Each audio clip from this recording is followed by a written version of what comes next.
Morning dear students, welcome to online classes. Last class में हमने एकक कोष्ठिका के पैरामीटर के बारे में अध्ययन किया था, जहां हमने पढ़ा था एकक कोष्ठिका के 6 पैरामीटर होते हैं। अगर आपने वो वीडियो नहीं देख रहा है तो उसे जरूर देखें। अगर आपको अच्छा लगे तो उसे लाइक करें और अधिक से अधिक शेयर करें।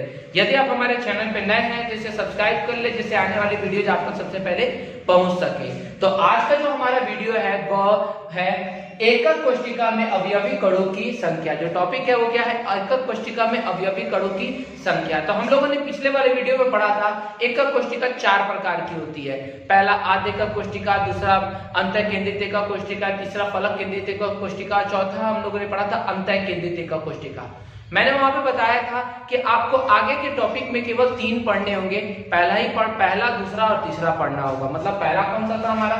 एससीसी था, दूसरा था बीसीसी और तीसरा एफसीसी। आद्य केंद्रित एकक कोष्ठिका, अंतः केंद्रित एकक कोष्ठिका और फलक केंद्रित एकक कोष्ठिका। तो यही तीनों आप लोग को पढ़ने हैं। तो आज मैं आप लोग को पहले एकक कोष्ठिका में अवयवी कणों की संख्या बताने वाला हूं। तो पहला मैं लेता हूं एससीसी, मतलब आद्यगणीय एकक कोष्ठिका में अवयवी कणों की संख्या। तो सबसे पहले हम आद्यगणीय एकक कोष्ठिका बना लेते हैं। देखिए, जितना जल्दी बना सके आप लोग बना लिया कीजिए। फर्स्ट क्लास एकक कोष्ठिका बनाने में टाइम नहीं लगना चाहिए, आप तुरंत बना सकते हैं। हमने देखा कि आद्यगणीय एकक कोष्ठिका है, तो आद्यगणीय एकक कोष्ठिका में कहां होता है? केवल कोनों पर स्थित होता है। पढ़ा था हम लोगों ने। तो कोने कितने होते हैं? 8 होते हैं। तो 8 कोना पर स्थित होता है। अब थोड़ा सा और ध्यान दीजिए, आद्यगणीय एकक कोष्ठिका का क्रिस्टल जालक को एक बार बना के देखिए।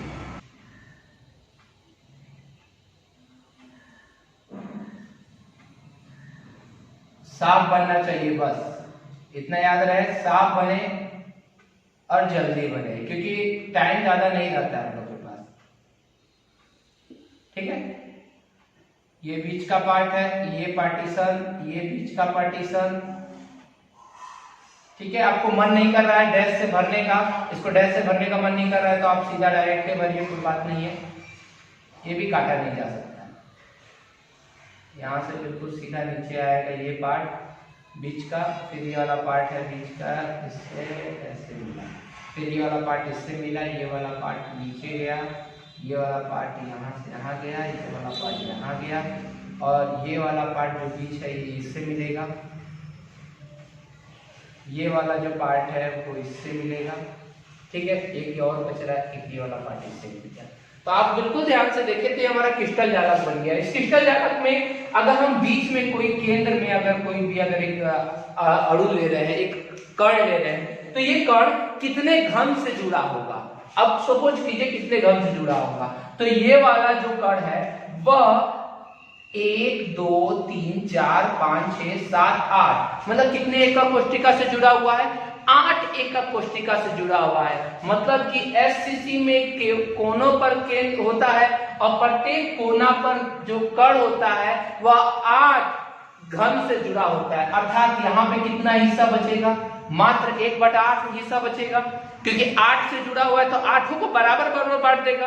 जब 8 को बराबर बांटेगा तो कितना बचेगा? केवल 1/8 बचेगा। तो यहाँ भी हम लिखेंगे, चूंकि एससीसी में अवयवी कण केवल 8 कोनों पर स्थित होता है, जहां प्रत्येक कण, देख लीजिए, जहां प्रत्येक कण 8 एकक कोष्ठिका से जुड़ा होता है, जहां प्रत्येक कण 8 एकक कोष्ठिका से सहभाजित होता है। जब एकक कोष्ठिका से 8 से सहभाजित होता है, इसलिए अवयवी एससीसी में अवयवी कणों की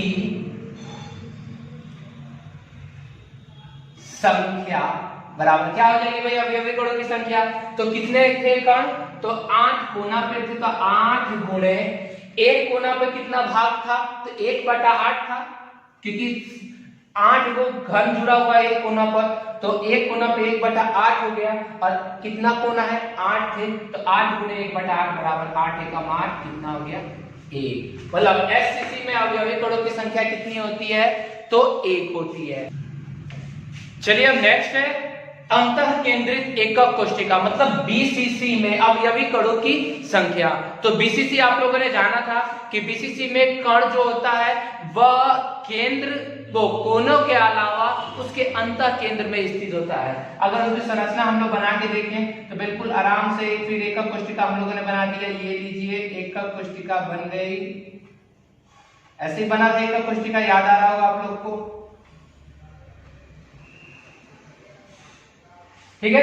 इसमें कहा था, तो 8 कोना पर था, तो हमने 8 कोना पर 1 2 3 4 5 6 7 8 और 8 कोना के अलावा कहा था, तो एक अंतः केंद्र में था। परिभाषा आप दोनों देखिएगा, एक अंतः केंद्र में था। कहा था, एक अंतः केंद्र में था। तो अवयवी कणों की कितना हो जाएगी, तो लिखेंगे बीसीसी में, हेडिंग है यहां से इसके बाद शुरू है, बीसीसी में अवयवी कण कोनों के अतिरिक्त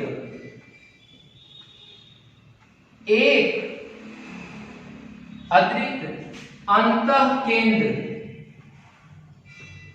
में भी होता है। मतलब कहां होता है, कोनों के अतिरिक्त कहां होता है, अंतः केंद्र में। तो कोनों पर कणों की संख्या कितनी हो जाएगी, कोनों पर कणों की संख्या बराबर, कोनों पर कितना पढ़ा था हम लोगों ने, 8 गुणे 1/8 बराबर कितना हो जाएगा, 1। अभी पीछे पढ़ा था हम लोगों ने।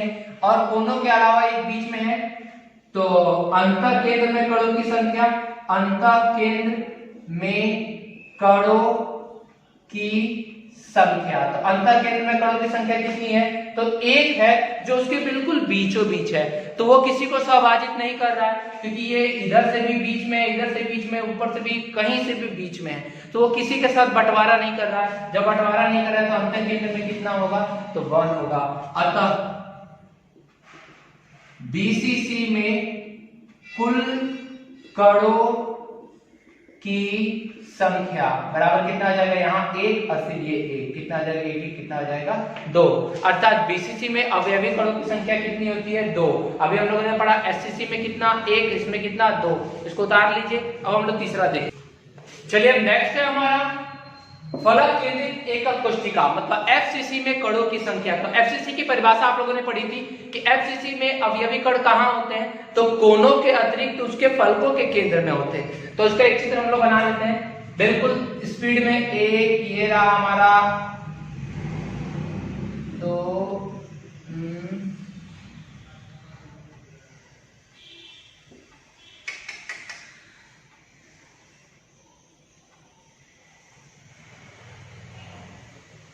ठीक है।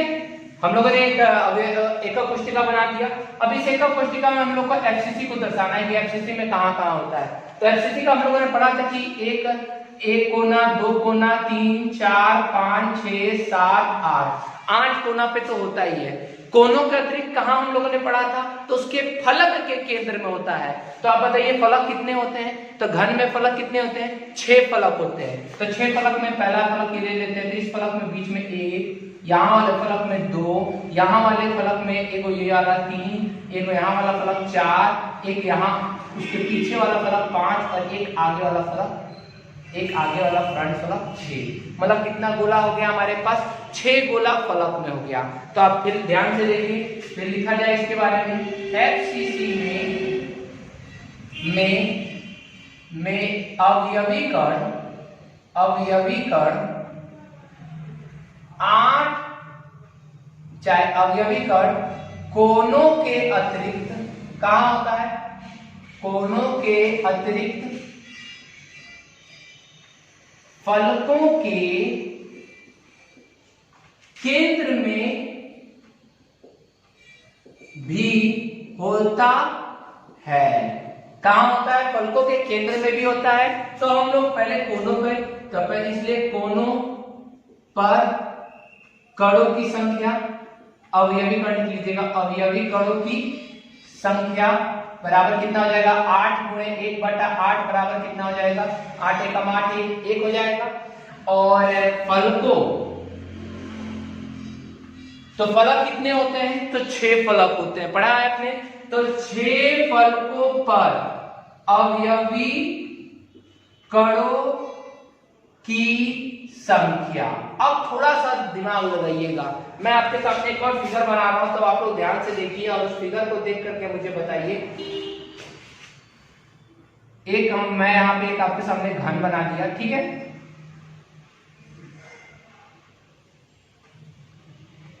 ठीक है, इसके यहां वाले फलक पर एक गोला है, एक गोला यहां पे है, और उसी के सटा हुआ एक और फलक मैंने बना दिया, एक और सॉरी घर बना दिया मैंने, ठीक है।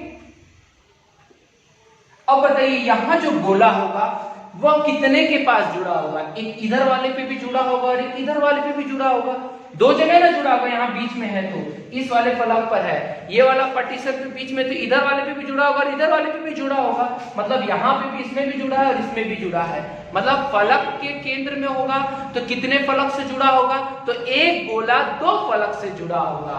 तो 6 फलकों पर अवयवी कणों की संख्या 6 गुणे, एक गोला कितने से फलक से जुड़ा हुआ है, तो एक गोला 2 फलक से जुड़ा हुआ है। यहाँ पर हम लोगों ने देखा था एक गोला 8 फलक 8 कोना से जुड़ा था, तो 1/8 लिखे थे। यहाँ क्या हो जाएगा, एक गोला कितने फलक से जुड़ा है, 2 फलक से जुड़ा है, तो 1/2 हो जाएगा बराबर 6 कम 6 6 3 गुना 6 बराबर कितना हो जाएगा 3, कितना हो गया 3। इसलिए चलिए इसलिए FCC में कणों की संख्या, कुल संख्या कितनी हो जाएगी 1 + 3 बराबर कितना हो गया 4। तो यहाँ हम लोगों ने आज ये देखा कि इसकी अवयवी कणों की संख्या कितनी हो जा रही है, 4 हो जा रही है। तो हम लोगों ने इतना देखा और कैसे हुई तो ये देख ही लिया, परंतु अब मैं आपको बता रहा हूं, मैंने इतना ये जो चीज पढ़ाया है ये भले ही इतना बड़ा आपको लग रहा है, परंतु इसमें आपको 1 मार्क्स बहुत इंपॉर्टेंट है। इसलिए क्या वो इंपॉर्टेंट है, इतने मैंने पढ़ाया, 12-15 मिनट का वीडियो बन चुका है, परंतु आप बस इतना याद रखना कि SCC में कणों की संख्या कितनी होती है, तो 1 होती है, BCC में कितनी होती है, तो 2 होती है, और FCC में कितनी होती है, तो 4 होती है। बस इतना याद रखना, ये सब कुछ नहीं याद रखना है, आप बस इतना याद रखना। तो कहीं पे आप नोट में लिख लेंगे ये पार्ट कि FCC में कणों की संख्या लिख लेना कि 1, इसकी 2 और इसकी कितनी होती है 4, बस इतना याद रखोगे, यही आता है आपके एग्जाम में। ये नहीं पूछेगा कैसे होती है, आपको ये पूछ देगा कि FCC में कणों की संख्या कितनी होती है, अवयवी कणों की, या BCC में, तो आप बस इतना याद रखोगे तो आपको वो कंप्लीट हो जाएगा। ठीक है, तो आप लोग अभी इसको पूरा जल्दी कर लीजिए, फिर हम लोग दूसरा शुरू करते हैं।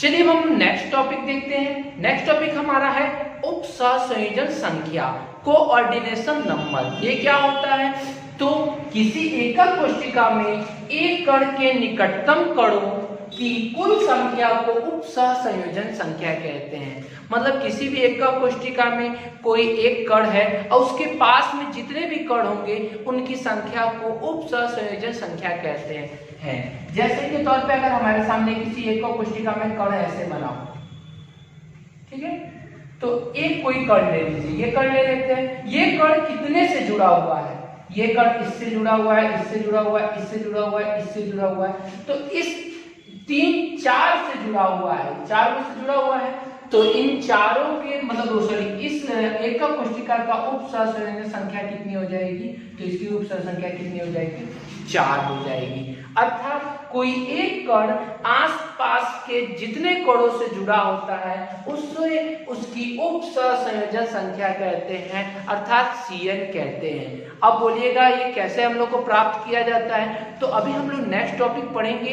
निविड़ संकुलित संरचनाएं, तो उसमें हम लोग एक एक करके सबकी CN मतलब उपसहसंयोजन संख्या का मान को प्राप्त करेंगे। ठीक है, बस आप इतना याद रखना कि किसी भी कण के पास में जितने भी कण सटे होंगे उसे उसकी उपसहसंयोजन संख्या कहते हैं। आप इसका डेफिनेशन उतार लीजिए, वैसे इसको फिर मैं आगे वाले टॉपिक में कराऊंगा ही। ठीक है, चलिए अब नेक्स्ट टॉपिक है हमारा निविड़ संकुलित संरचनाएं, क्लोज्ड पैक्ड स्ट्रक्चर। ये क्या होता है? तो अवयवी कणों की जो व्यवस्था होती है किसी भी ठोस में, उन व्यवस्था के आधार पर जो संरचनाएं उत्पन्न होती है उन्हें निविड़ संकुलित संरचनाएं कहते हैं। यह 3 प्रकार का होता है। पहला एक विमीय निविड़ संकुलन, 1 डायमेंशनल क्लोज्ड पैकिंग। दूसरा होता है 2 डायमेंशनल क्लोज्ड पैकिंग, द्विविमीय निविड़ संकुलन। और तीसरा होता है त्रिविमीय निविड़ संकुलन। तो 3 प्रकार का होता है। तो हम लोग को इन तीनों प्रकार का संरचना देखनी है कि वो किस किस तरह से होता है। तो सबसे पहले हम लोग पहला देखते हैं। मैं यहाँ डिफिनेशन बोलते जाऊंगा, आप लोग अपने कॉपी में राइट डाउन करते जाइएगा। एक विमीय निविड़ संकुलन ऐसा निविड़ संकुलन जिसमें अवयवी कण केवल एक पंक्ति में सजा होता है, मतलब व्यवस्थित होता है, उसे एक निविड़ संकुलित संरचना कहते हैं या एक निविड़ संकुलन कहते हैं। क्लियर? एक पंक्ति है, फिर से एक बार देख लीजिए। ऐसा निविड़ संकुलन जिसमें अवयवी कण एक पंक्ति में व्यवस्थित होता है उसे एक विमीय निविड़ संकुलन कहते हैं। लिख लेंगे। अब बगल में आप चित्र बना लेंगे, ठीक है। इसमें अब एक और टॉपिक है हमारा उपसंयोजन संख्या, जो अभी हम लोगों ने इसकी परिभाषा पढ़ी थी। अब बताइए इसकी उपसंयोजन संख्या क्या होगी? तो इसकी उपसंयोजन संख्या क्या होगी? तो आपने देखा कि ये वाला जो है गोला, ये वाला गोला जो पार्ट है वो कितने गोला से जुड़ा हुआ है? 1 गोला और 2 गोला। मतलब एक जो कण है वह 2 अन्य कणों से घिरा हुआ है, 2 अन्य कणों से जुड़ा हुआ है, इसलिए इसकी उपसंयोजन संख्या कितनी हो जाएगी? इसकी उपसंयोजन संख्या कितनी हो जाएगी? 2 हो जाएगी। ठीक है, चलिए अब सेकंड देखते हैं। द्विविमीय निविड़ संकुलन, 2 डायमेंशनल क्लोज्ड पैकिंग। ये क्या होता है? तो ऐसा निविड़ संकुलन जिसमें अवयवी कण 2 विमाओं में सजा होता है। मतलब अवयवी कण की कितनी विमाएं होती है? 2 विमाएं होती है। 2 विमाएं मतलब एक लंबाई और एक चौड़ाई, उसे द्विविमीय निविड़ संकुलन कहते हैं। यह 2 प्रकार का होता है। यह कितने प्रकार का होता है? 2 प्रकार का होता है। पहले यहाँ डेफिनेशन देख लीजिएगा, जो मैंने बोला कि ऐसा निविड़ संकुलन जिसमें अवयवी कण 2 विमाओं में सजा होता है उसे द्विविमीय निविड़ संकुलन कहते हैं। यह 2 प्रकार का होता है। फर्स्ट हमारा है वर्ग निविड़ संकुलन। वर्ग निविड़ संकुलन जिसको इंग्लिश में कहते हैं, वर्ग का हो जाएगा square close packing. Square close packing, इसका डिफिनेशन क्या हो जाएगा? तो पहले इसको बना के दिखा देते हैं आप लोगों को चित्र की, इसका क्या होगा। तो स्क्वायर निविड़ संकुलन किस प्रकार का होता है? तो इस प्रकार का होता है। ये रहा 1 2 3 4 5 6, इस तरह आगे बढ़ते जाएगा।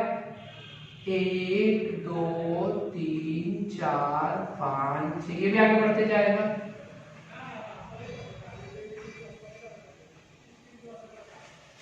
ये हो गया हमारा स्क्वायर निविड़ संकुलन। कैसा हो गया? इसकी डेफिनेशन क्या होगी? ऐसा निविड़ संकुलन जिसमें पहली पंक्ति, जिसमें अवयवी कण के एक पंक्ति के नीचे दूसरी, तीसरी, चौथी, 5वीं, 6ठी, 7वीं पंक्ति लगातार, ये पहली पंक्ति थी, फर्स्ट पंक्ति थी, पहली पंक्ति के नीचे दूसरी, तीसरी, चौथी पंक्ति, उसी के जस्ट नीचे देख रहे हैं, उसी के तुरंत मतलब उसी के नीचे सजी हुई होती है, तो उस संकुलन को हम लोग वर्ग निविड़ संकुलन कहते हैं। तो एक बार फिर से देख लीजिए। ऐसा निविड़ संकुलन जिसमें अवयवी कण की पहली पंक्ति के नीचे दूसरी, उसी के जैसी दूसरी, तीसरी, चौथी पंक्ति सजी होती है, उसे वर्ग निविड़ संकुलन कहते हैं। अब इस संकुलन में अवयवी कणों की संख्या 1 से कितना सटा हुआ है? तो मान लेते हैं इस कण को ले लेते हैं, तो ये कण कितना से सटा हुआ है? तो 1 2 3 4, तो इसमें एक कण कितने कणों से सटा हुआ है? 4 कणों से सटा हुआ है। तो इस निविड़ संकुलन की उपसंयोजन संख्या कितनी होगी? तो 4 होगी। कितनी होगी? 4। तो वर्ग निविड़ संकुलन की आप डेफिनेशन दे देंगे और डेफिनेशन के बाद से आप लोग चित्र बगल में बना लेना। चित्र बहुत इंपॉर्टेंट है। और उसके बाद से लिख देना Cn बराबर कितना? Cn या उपसंयोजन संख्या बराबर कितनी? 4। कैसे? क्योंकि 1 4 से जुड़ा हुआ है। ठीक है, अब ये दूसरा प्रकार हम देखते हैं। दूसरा जो हमारा प्रकार होता है वह होता है हेक्सागोनल क्लोज्ड पैकिंग, मतलब कि षटकोणीय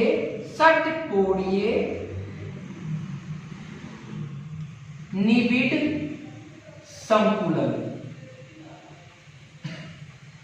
षटकोणीय निबिड संकुलन, हेक्सागोनल क्लोज्ड पैकिंग। चलिए इसको देखिए, षटकोणीय निबिड संकुलन। पहले इसका फिगर देखते हैं, बिल्कुल ध्यान से आप देखिएगा। पहला पंक्ति ये रहा, 1 2 3 4 5 6 7 8, जितना भी हो उतना बना। दूसरा पंक्ति इसके जो अंतराकाशी क्षेत्र है, देख रहे हैं, जो इसका स्पेस है उस पंक्ति में जुड़ा हुआ है। फिर तीसरा, फिर वैसे ही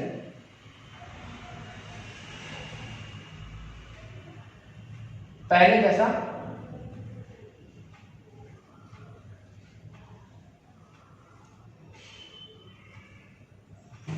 ठीक है, यहां हमने क्या देखा इसका कि ये जो पहली पंक्ति है ये पंक्ति हो गई हमारी ए, ये दूसरी पंक्ति अगर हम मान लेते हैं उसके नीचे वाले इसको बी, तो हमने यहां देखा कि ऐसा निबिड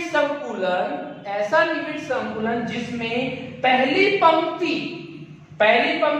ए है, पहली पंक्ति के ये जो स्पेस आपको दिखाई दे रहा है, ये जो स्पेस जो आपको ये दो के बीच में जो स्पेस होगा, ये स्पेस उसको अनमन स्थान कहेंगे। अभी हम लोग कौन सा स्थान कहेंगे? अनमन। तो पहली पंक्ति के अनमन स्थान पर दूसरी पंक्ति बी आकर जो निबिड संकुलन का रचना करती है उसे षटकोणीय निबिड संकुलन कहते हैं। अर्थात इसमें क्या होगा, पहली पंक्ति ए होगी, दूसरी पंक्ति बी, तीसरी पंक्ति फिर ए, चौथी पंक्ति फिर बी, फिर पांचवी पंक्ति फिर ए। देख रहे हैं? इसी के जैसा एक के बाद एक अंतर पर है, तो ये चौथी पंक्ति पांचवी पंक्ति फिर क्या हो जाएगी? ए हो जाएगी। अर्थात यहाँ पर हमारा जो बनेगा वो कैसा बनेगा? ए बी करके बनेगा। जो भी बनेगा वो क्या बनेगा? ए बी करके। तो पहली पंक्ति, इसका डेफिनेशन फिर से बोल दे रहा हूं मैं, ऐसा निबिड संकुलन जिसमें पहली पंक्ति के अनमन स्थान पे दूसरी पंक्ति आ जाती है, फिर दूसरी पंक्ति के अनमन स्थान पे फिर पहली पंक्ति आ जाती है, फिर तीसरी, इस तरह से आगे की ओर ये क्या होते जाते हैं? बढ़ते जाते हैं। उनका पैटर्न ए बी तरह का होता है, उसे षटकोणीय निबिड संकुलन कहते हैं। अब इस निबिड संकुलन में कितना हो जाएगा कणों की संख्या? तो आप बिल्कुल ध्यान से किसी एक को ले लीजिए, ये एक ले लेते हैं हम। तो इसमें कितना से जुड़ा हुआ है देख के बताइए। एक इससे जुड़ा हुआ है, एक इससे जुड़ा हुआ है, एक इससे जुड़ा हुआ है, एक इससे जुड़ा हुआ है, एक इससे, मतलब कितने कणों से जुड़ा हुआ है? 6 कणों से जुड़ा हुआ है। कितने कणों से जुड़ा हुआ है? 6 कणों से जुड़ा हुआ है। अर्थात इसकी जो उपसंयोजन संख्या कितनी होगी? तो 6 होती है। ठीक है, तो हमारा ये द्विविमीय आज समाप्त होता है। नेक्स्ट में हम लोग जो है उस त्रिविमीय निबिड संकुलन, नेक्स्ट वीडियो में हम लोग त्रिविमीय निबिड संकुलन के बारे में पढ़ेंगे। तो आज आप लोगों ने जो सीखा उसमें आप बिल्कुल ध्यान से अपने नोट्स बनाएंगे, और नोट्स बनाने के बाद से उसमें कुछ नहीं करना है, फिगर बगल में रखिएगा, एक डिफिनेशन दे दीजिएगा, आप लोग को हमेशा याद रहेगा कि किसकी उत्तर संख्या कितनी होती है। ठीक है, आज के लिए इतना।